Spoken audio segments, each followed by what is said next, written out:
This is the 46 of 46 podcast October sessions, where we'll talk all things spooky Adirondacks and more. From Bigfoot encounters on the NPT to ghostly sightings in the trees, we'll dive deep into the heart of these mountains and the people who dare to climb them. From Adirondack Bigfoots to haunted lakeside bark huts, it's all here on the 46 of 46 October sessions.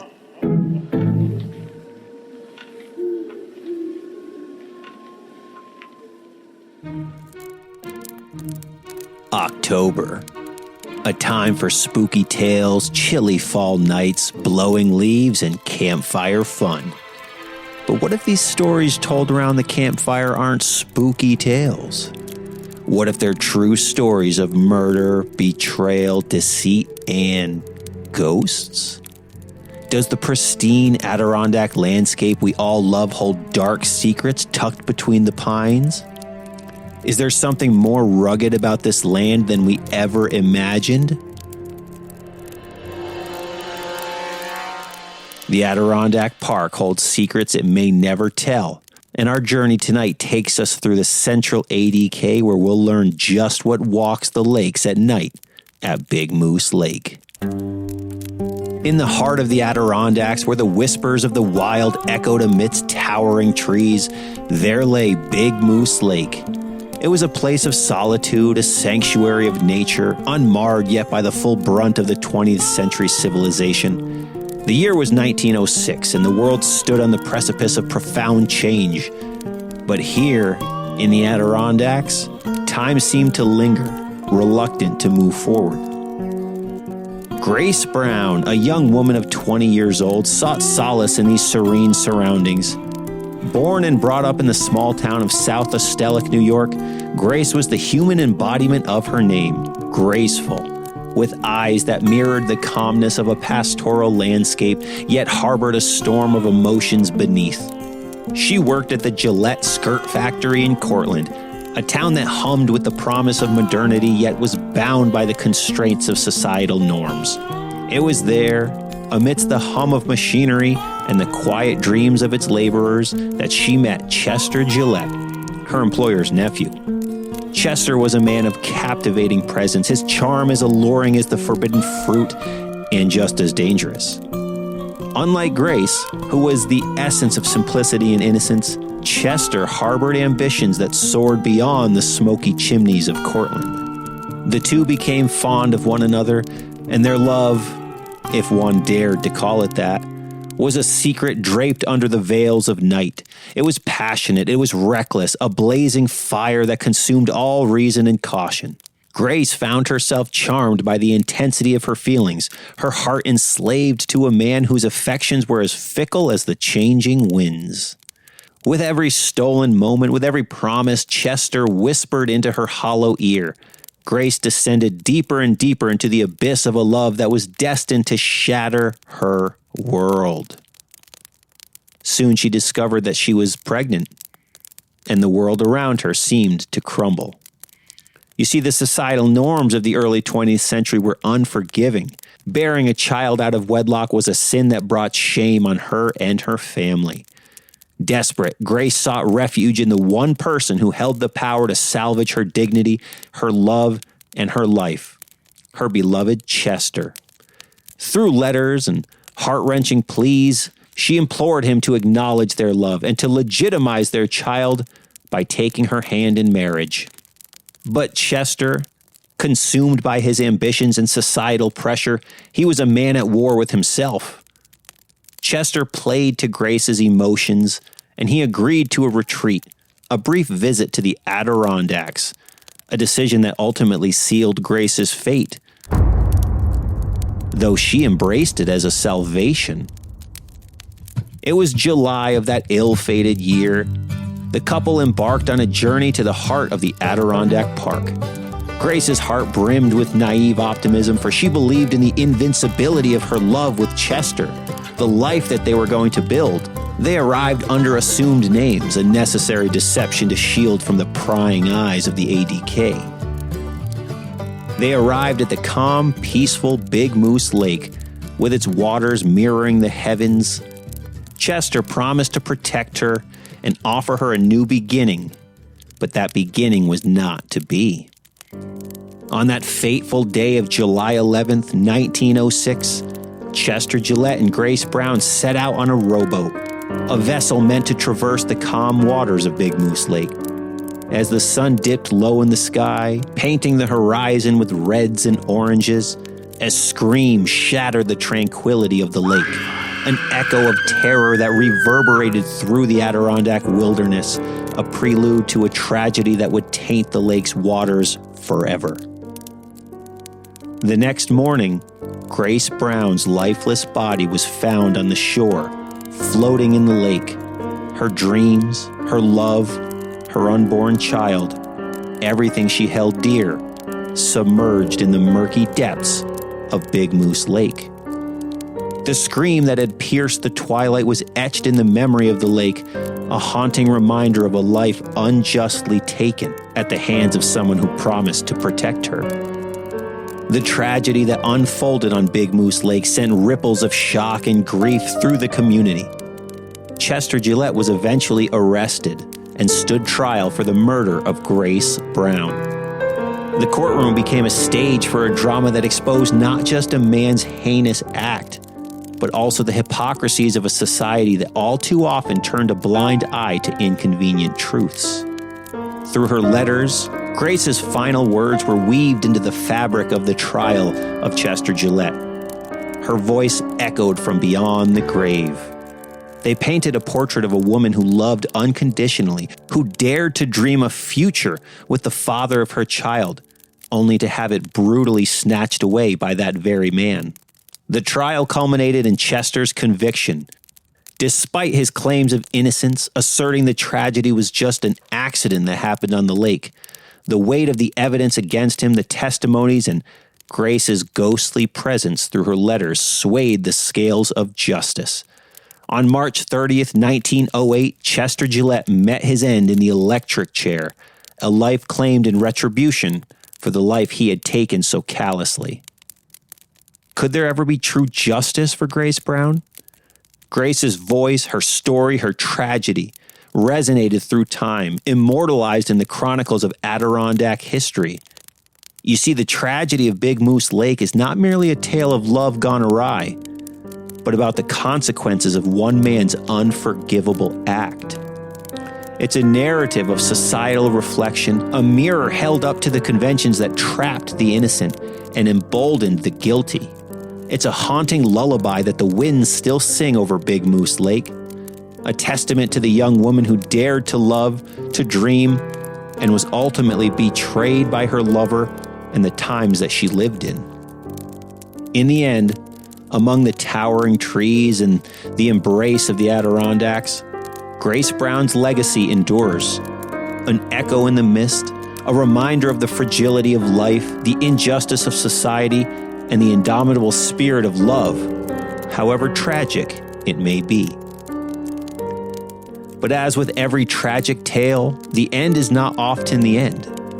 You see, visitors to Big Moose Lake have spoken of eerie happenings. On moonlit nights, some even claim to have seen a young woman's ghost, eerily similar to Grace, hovering over the waters, forever restless, searching for her love. Boaters have reported soft whispers, almost like a lullaby, when the waters are calm and peaceful. And on certain nights when the winds carry tales of the old days, some even report hearing a haunting scream echoing among the lake, reminiscent of that fateful day. Such is the tale of Big Moose Lake, a tale of dreams lost, of love betrayed, justice served, and the spirits that linger. It's a haunting reminder that the Adirondacks, despite all its beauty and serenity, also holds within it memories of times and souls that once were, wandering the wilderness in search of answers. Love and tragedy in the ADK. The mysteries surrounding the Adirondack wilderness remain. So the next time you're at Big Moose Lake, be on the lookout for Grace Brown as she wanders the shores of the lake, searching for answers, redemption, and closure. For our next story, we'll travel south along Route 30 from Big Moose Lake towards the quiet Adirondack community of Speculator, where we'll delve deep into the chilling chronicles of Adirondack past. Brace yourselves, for this is a story where the tranquility of nature meets the unpredictability of the human soul. Prepare to journey into the heart of the Adirondacks' most haunting legend, Robert Garrow, the serial killer of the Adirondack Park.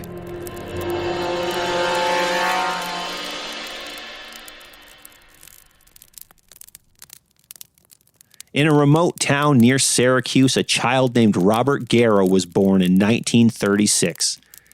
Tragically, though, his childhood was a thunderstorm of physical and emotional abuse, molding his mind and soul in a way that would later terrorize the Adirondack region. Garrow's early years were brutal. He was often beaten by his father, an anger fueled by alcohol and resentment, and this volatile upbringing made the young Robert angry, resentful, and forever seeking control. As he grew older, the violence in his heart grew with him, leading him down a path of crime. By the time he was an adult, Garrow had a rap sheet that would make anyone cringe, with numerous assaults, rapes, and other heinous crimes. However, the Adirondack Park would soon become the backdrop for his most notorious act. In the early 1970s, Garrow's thirst for violence transformed into a lethal obsession. Tourists and locals alike were disappearing within the dense, sprawling forest of the ADK. Each victim vanished without a trace, their last steps echoing silently in the heart of the park. The local authorities initially dismissed the early disappearances as misadventures. After all, the Adirondack Park is a large, rugged wilderness, and it wasn't unheard of for inexperienced hikers to get lost. But as the disappearances continued and bodies began to surface, a chill ran down the spine of the communities. Each crime scene painted a picture of a predator who relished his role. Bound victims, evidence of prolonged suffering, and notes left behind that read like a twisted game. The heart of the Adirondack Park became a killing field in a sense. Campers, hikers, and even locals would vanish, only to be found days or even weeks later in grotesque displays. Whispered stories of the Adirondack predator began circulating, and fear gripped the region. A massive manhunt was launched following the murder of a camper named Philip Dombluski, an 18-year-old from Schenectady. Dombluski and his friends were camping when Garrow opened their tent with a rifle in hand and tied up the 4 campers before eventually stabbing Dombluski. The others managed to escape, and Garrow confidently told the campers that he'd killed before and he'd kill again. The dense woods, the lakes, and the rugged terrain made the manhunt incredibly challenging. Teams of law enforcement, aided by local hunters and outdoorsmen, combed through the Adirondack wilderness. But for days and days and days, Garrow remained elusive. His knowledge of the Hamilton County area gave him a distinct advantage. In the nearby towns, people locked their doors, mistrusting even their neighbors. Nobody traveled alone, and a sense of dread hovered over the region. The very trees of the Adirondacks seemed to be hiding secrets. Every rustle in the forest, every misplaced shadow could be the notorious serial killer watching, waiting for his next victim. The breakthrough, however, came when a couple managed to escape one of Garrow's ambushes. The young couple were vacationing in the Adirondacks, their annual ritual to celebrate another year together. They had a preferred camping spot in Hamilton County near the town of Speculator, a secluded location by a glistening stream where they felt entirely connected with nature. The couple loved the solitude the park provided, and this year was no different. Or so they thought. On a seemingly peaceful evening, as they sat by the campfire, a stranger approached. Appearing harmless and perhaps a bit lost, he introduced himself as a fellow camper who'd simply lost his way. Invoking their innate kindness, the couple offered him some food and warmth by their fire. But as the evening wore on, however, they noticed the stranger's increasingly erratic behavior. His stories were inconsistent, his gaze even predatory. But it was when they saw the glint of a knife in his belt that they sensed the imminent danger ahead. Before they could react, Garrow lunged at one of them, the blade gleaming in the firelight. A fierce struggle ensued, with the couple desperately trying to fend off their attacker. In a courageous move, the woman managed to grab a burning log from the fire and swung it at Garrow. The log connected with his arm, forcing him to drop the knife. Seizing the opportunity, the couple fled into the dense woods, their hearts pounding louder than their footsteps, and they ran through the forest, navigating only by moonlight until they stumbled upon another campsite. The campers immediately contacted the authorities. Despite their trauma, the campers provided vital details about Garrow to police, his appearance, and his behaviors. Law enforcement, now with the lead, launched an intensified search. Helicopters, canine units, and more descended upon the Adirondacks. Police even offered direct advice to campers in the Adirondack search area. If you're planning on going there, don't. And if you're already there, leave. A bone-chilling warning. Law enforcement began closing in on the notorious killer. A significant clue came when a park ranger found an abandoned campsite that bore all the hallmarks of Garrow's previous locations. For 12 days, Garrow eluded capture, skillfully using the park's terrain to his advantage as he remained in the wilderness near the town of Speculator. But the noose was tightening. Finally, after reports of numerous sightings, pleas from his family members to surrender, canine units, infrared scopes, stolen cars, and more, the saga was coming to an end as the officers finally cornered Garrow in a climactic confrontation near a ravine. Though he initially tried to fight off his pursuers, he was eventually shot 3 times by police and taken into custody. The manhunt was over. They got him. Garrow was taken to Plattsburgh, where he was treated for his wounds before being turned over to law enforcement. In the subsequent 1974 trial, the weight of evidence against Garrow was overwhelming. Testimonies from his surviving victims painted a clear picture of a man driven by a deadly compulsion. Garrow, however, confessed to 3 other murders as well as abduction and rape. He was convicted and sentenced to 25 years to life in prison.